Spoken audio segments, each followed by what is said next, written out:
नमस्कार. BMS first year रचना शारीर याच्या paper 2 मधील आज आपण एक अत्यंत महत्त्वाचा टॉपिक म्हणजे युनिव्हर्सिटी एक्झामच्या दृष्टीने तुम्हाला खूप मार्क देऊन जाणार आणि खूप इम्पॉर्टंट टॉपिक म्हणजे मर्मशारीर या टॉपिकच्या नोट्स आज या व्हिडिओमध्ये आपण बघणार आहे.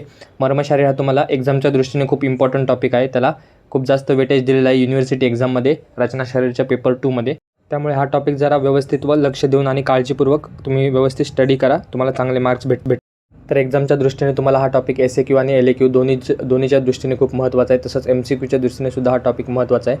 त्यामुळे छोटासा टॉपिक आहे. तुम्ही ज्या मी नोट्स तुम्हाला देत आहे तुम्ही त्या एकदा वाचा, एकदा बघा, नंतर त्या तुमच्या नोट्समध्ये लिहून घ्या आणि परत एकदा त्याला वाचा. तुमचा टॉपिक लगेच क्लिअर होऊन जाईल. त्याचप्रमाणे BMS फर्स्ट इयर संबंधित इतर विषयाचे इतर व्हिडिओसुद्धा आपल्या चॅनलवर अपलोडेड आहेत. जर तुम्ही ते पाहिले नसतील तर एकदा चॅनलवर जाऊन व्हिजिट करा. तसंच जर तुम्ही टेलिग्राम चॅनल किंवा व्हॉट्सअप ग्रुप जॉईन केला नसेल तर त्या दोन्हीची लिंक या व्हिडिओच्या डिस्क्रिप्शनमध्ये शेवटी दिलेली आहे.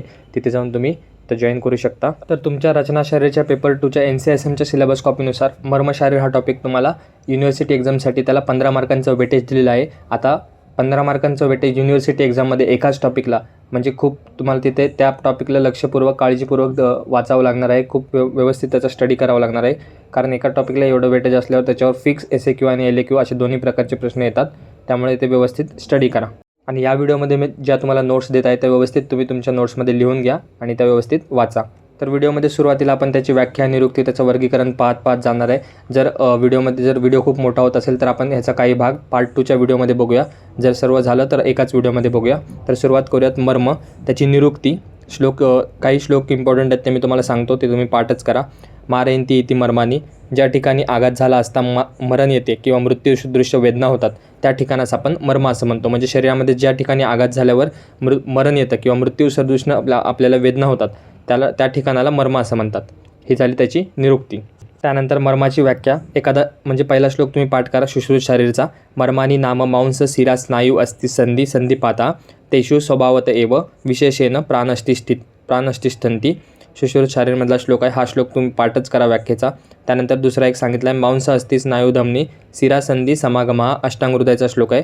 आणि विषमस्पंदन यत्र पीडिते रुकमच तन मर्मम तत, अष्टांगहृदयाचा श्लोक आहे. जर तुमचे जास्त श्लोक पाठ होत असतील तर सर्व श्लोक पाठ केले तर खूप चांगली गोष्ट आहे. एकाच दुसरा होत असेल तर तुम्ही एकाच दुसरा श्लोक तरी कमीत कमी पाठ करा. त्यानंतर मर्माची संख्या. सप्तोत्तरम मर्मशत हा सुद्धा एक श्लोक आहे. तर शरीरात एकूण 107 मर्म सांगितलेले आहेत. सप्तोत्तरम मर्मशत म्हणजे शत म्हणजे 100, सप्तोत्तरम म्हणजे 7. 107 मर्म एकूण शरीरामध्ये सांगितलेले आहेत. आता त्याचं वर्गीकरण किंवा डिव्हिजन कसं केलेलं आहे ते बघा. शाखागत मर्म, प्रत्येक 4 शाखा आहेत, 2 हात 2 पाय, तर एका प्रत्येकीमध्ये 11 सांगितलेले आहेत. तर 44 मर्म ते झाले. त्यानंतर उर आणि उदरगत मर्म 12 सांगितलेले आहेत. त्यानंतर पृष्ठगत मर्म 14 सांगितलेले आहेत आणि ऊर्ध्व चतुर्गत मर्म 37. असे एकूण 107 मर्म आपल्या शरीरामध्ये डिवाईड केलेले आहेत. तर हे डिव्हिजनसुद्धा व्यवस्थित लक्षात ठेवा, त्याची संख्या व्यवस्थित लक्षात ठेवा. MCQच्या दृष्टीने तुम्हाला शरीरामध्ये एकूण मर्म किती आहेत तर 107 ही गोष्ट तुम्हाला माहिती पाहिजे. तर आता व्याख्या, निरुक्ती आणि त्याचे प्रकार संख्या झाली. आता त्याचे प्रकार बघूयात. मर्माचे प्रकार. तर सुरुवातीला रचनेनुसार त्याचे किती प्रकार सांगितलेत तर रचनेनुसार त्याचे 5 प्रकार सुश्रुतांनी सांगितलेत आणि वाग्भटांनी 6 प्रकार सांगितलेत. तर सुश्रुतांनी कोणते सांगितलेत? मांसमर्म, स्थिरामर्म, स्नायूमर्म, अस्थिमर्म आणि संधिमर्म. आणि वाग्भटांनी त्याच्यामध्ये धमनीमर्मसुद्धा ॲड केलेला आहे. तर आता प्रकारानुसार आपण त्याचे नावं तर बघितले, प्रकार बघितले. तर किती सांगितलेत? सुश्रुतांनी मांसमर्म 11 सांगितलेत, वाग्भटांनी 10 सांगितलेत. सुश्रुतांनी शिरामर्म 41 सांगितलेत, वाग्भटांनी 37 सांगितलेत. सुश्रुतांनी स्नायूमर्म 27 सांगितलेत, वाग्भटांनी 23 सांगितलेत. सुश्रुतांनी अस्थिमर्म 8 सांगितलेत, वाग्भटांनी सुद्धा 8च सांगितलेत. आणि सुश्रुतांनी संधिमर्म 20 सांगितलेत, वाग्भटांनी 20 सांगितलेत. आणि सुश्रुतांनी धमनीमर्म नाही सांगितले आणि वाग्भटांनी 9 धमनीमर्म सांगितलेले आहेत. तर हा चार्ट जसं तुम्हाला लक्षात ठेवता येईल, काही ट्रिक करता येईल किंवा सिक्वेन्स जसं लक्षात ठेवता येईल तसं लक्षात ठेवा. परंतु ही सुद्धा संख्या महत्त्वाची आहे MCQच्या दृष्टीने, तर ती सुद्धा लक्षात ठेवा. तर हे झालं रचनेनुसार. आता नेक्स्ट वर्गीकरण आहे परिणामानुसार. आता परिणामानुसार मर्म प्रकार 5 सांगितलेले आहेत. त्यामध्ये 5 प्रकार कोणते? सद्य प्राणहर मर्म, कालांतर प्राणहर मर्म, विशल्यग्न मर्म, वैकल्यकर मर्म आणि रुजाकर मर्म. त्यापैकी जे पहिले 3 आहेत सद्य प्राणहर, कालांतर प्राणहर आणि विशल्यग्न, ह्यांच्यावर आघात झाला असता मृत्यू होतो आणि वैकल्यकर मर्म आणि रुजाकर मर्मावर आघात झाला असता वेदना उत्पन्न होतात. आता त्याची संख्या. सद्य प्राणहर 19, कालांतर प्राणहर 33, विशल्यग्न 3, वैकल्यकर 44 आणि रुजाकर मर्म 8 सांगितलेले आहेत.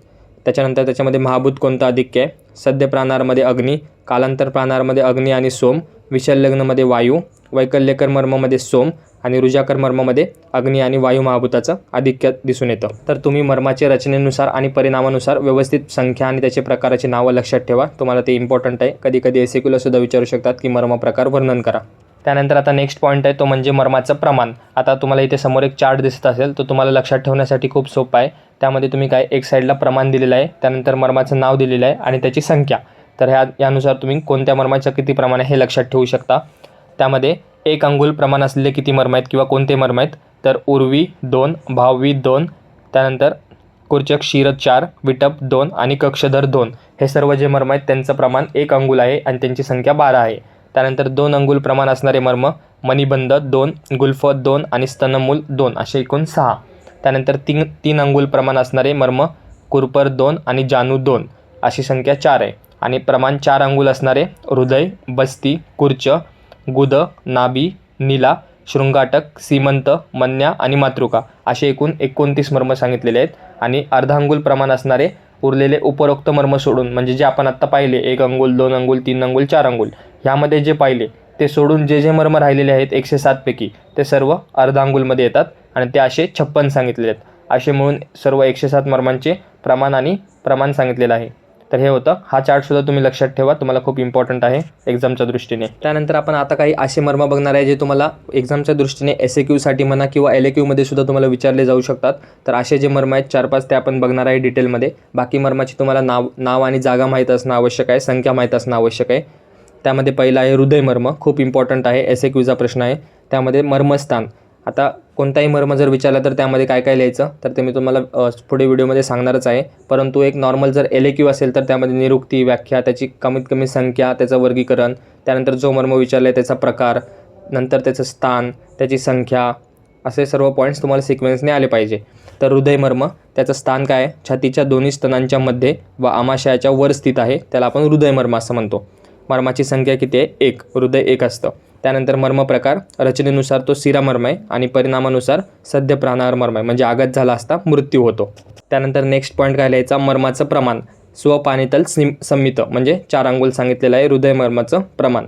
त्यानंतर विद्ध लक्षणं, आघात झाला असता तात्काळ मृत्यू होतो. तर हे जे शॉर्टमध्ये आहे ते हृदय मर्म संबंधित आहे. जर तुम्हाला डिटेल्स लाईन्स पाहिजे असतील की कसं सेंटेन्स बनवायचं तर एकदा बुकमधनं बघून घ्या, पण मॅटर हाच असणार आहे. त्यानंतर दुसरा आहे गुदमर्म. मर्मस्थान सांगितलं आहे स्थूलांतराशी प्रतिबंध महास्त्रोतसाचा शेवटचा भाग.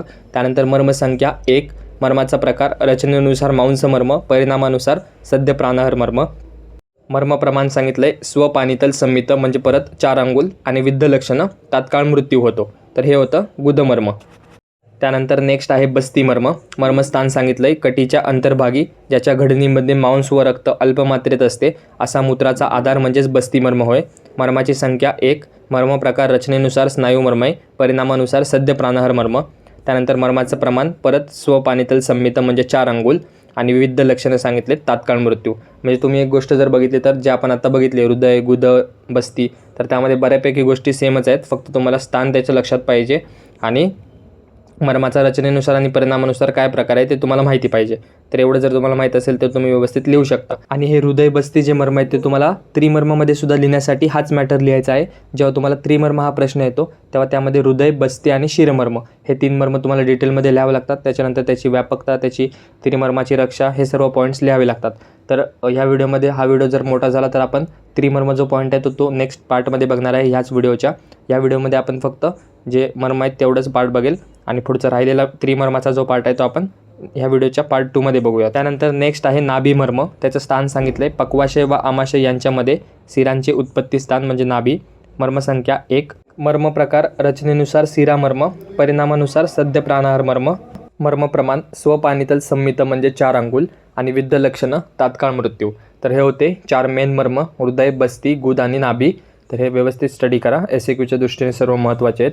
त्यानंतर बाकी मर्माचे फक्त आपण कोणत्या कशामध्ये कोणते मर्म येतात ते बघणार आहे. ऊर्ध्व शाखागत मर्मामध्ये क्षिप्र, तलहृदय, कुर्चशीर, मणिबंध, इंद्रबस्ती, कुरपर आणि भावी, लोहिताक्ष आणि कक्षधर हे सर्व ऊर्ध्व शाखागत मर्माच्या अंडर येतात.